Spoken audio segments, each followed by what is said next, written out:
¿Esto tuvo algún impacto inmediato en lo que tiene que ver con producción, liquidación de la soja, venta, etcétera? Bien, tuvimos este recorte de derechos de exportación justo en pleno momento donde no llovía.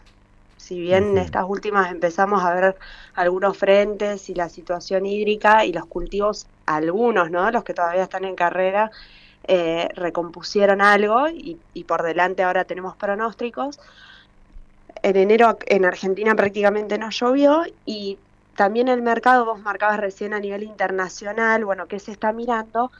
Brasil está en plena cosecha, Ujú. ¿sí?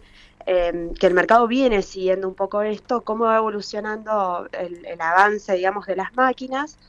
Para esta campaña, Brasil estima cosecha récord y había un poco de incertidumbre, sobre todo por lo menos hasta la semana pasada, en cómo iba este avance, si iba a poder lograr recolectar todo, porque a diferencia nuestro, ellos las lluvias les estaba complicando un poco la Ujú. recolección Ajá. y armando todo un problema, digamos, logístico, ¿no? De que esa soja llegue al puerto y se pueda embarcar. Entonces, estos eran algunos de los fundamentos que venían traccionando un poco el mercado internacional. Ujú.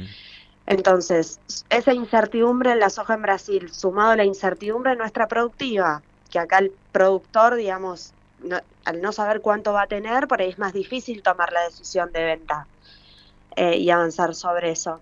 Entonces, bueno, eso lo frenó un poco. Ujú. Si bien se avanzó, digamos, por un lado lo que es campaña 23-24, ¿no?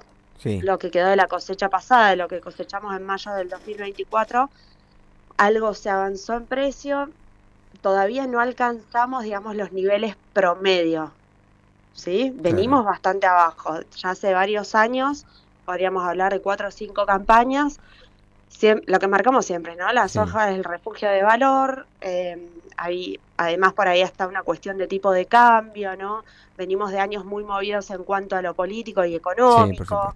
mucha incertidumbre, y además que la soja es el medio de pago de los alquileres también, ¿no? Entonces, Mm. por ahí no tiene, sobre la soja no tiene toda la decisión el productor. Claro.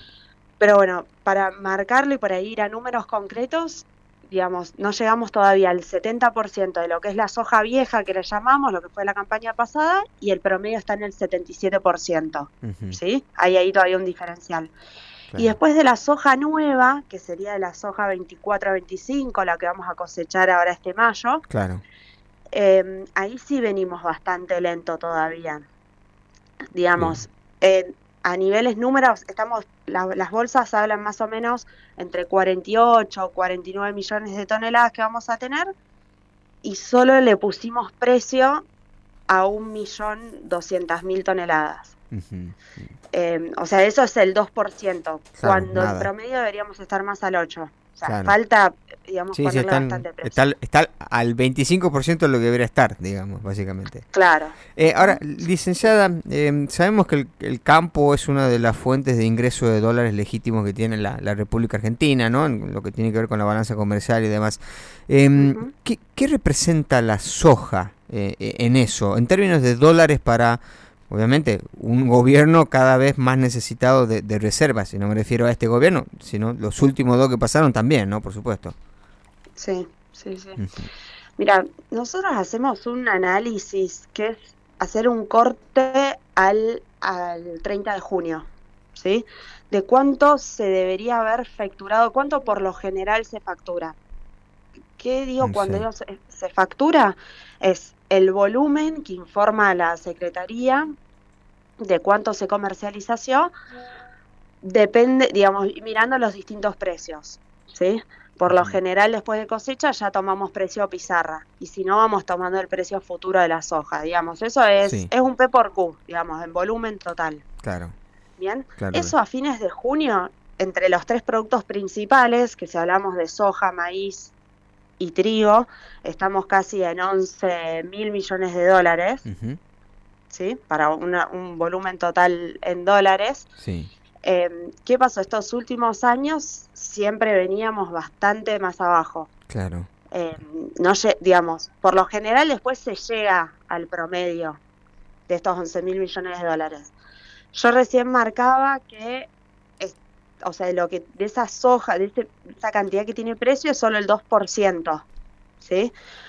Obviamente que mirándolo para adelante y justo esta medida del recorte en derechos de exportación también vencería, o el plazo que tienes hasta fines de junio, después no sabemos qué va a pasar para adelante, o sea, desde ahora, o por lo menos cuando entre la cosecha, debería salirnos algo más de volumen y de fijar precio, y a esos niveles, en este volumen que yo decía de 11.000 millones de dólares, deberíamos estar cerca. Claro. ¿Sí? Licenciada, me preocupa, en realidad creo que nos preocupa a todos, ¿no? Lo que puede llegar a ocurrir en el concierto internacional con un Trump que parece firme y decidido a aplicar aranceles a un montón de productos, ¿no?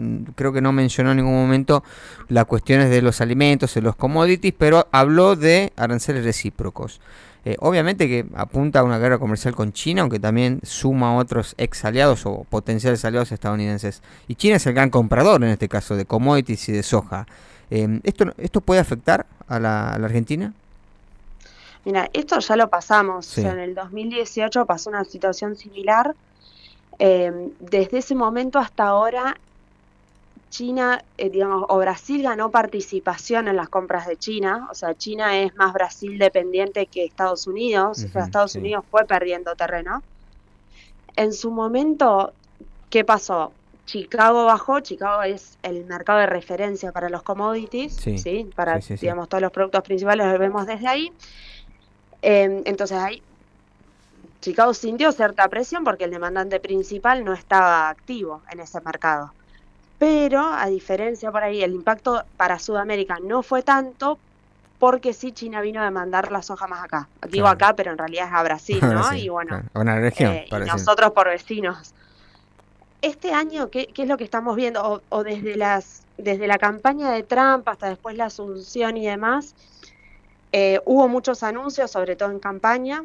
Luego, después, la primera semana de haber asumido, ¿no? Y era un poco la duda, bueno, ¿cuándo lo va a hacer y de qué manera?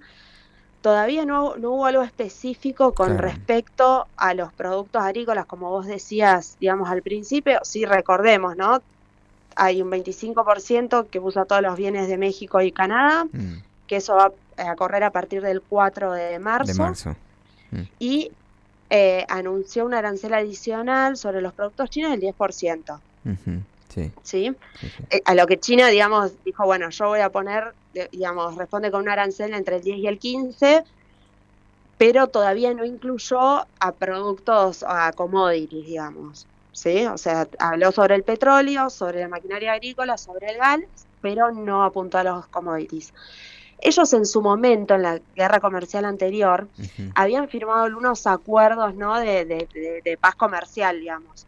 Y en esos acuerdos implicaban un volumen que China debería comprarle a Estados Unidos. Ese volumen, esto fue 2020, coincidió también con la pandemia, o sea, como que había muchos temas en el mercado. En ese momento, China no llegó a comprar ni un poquito más de la mitad del volumen que se había comprometido. Entonces, uno de los, no anuncios, pero sino trascendidos o noticias que hubo también en estos días fue que, bueno, Trump se puso a ver ese acuerdo que habían firmado en su momento y, bueno, dice, che, no llegaron a esto, entonces también por ahí se especula que, bueno, puedan volver a este acuerdo inicial, el acuerdo de fase 1 que hicieron en su momento, por ahí reflotar eso. Pero, digamos, hasta ahora todavía nada concreto. No hay nada en concreto, tal cual. Bueno, hay que estar expectantes. Licenciada, muchísimas gracias por su tiempo. No, gracias a ustedes por el espacio. Que tenga buen día. Buena semana, hasta luego. Hablábamos con la licenciada Josefina Yoli, analista de FIO.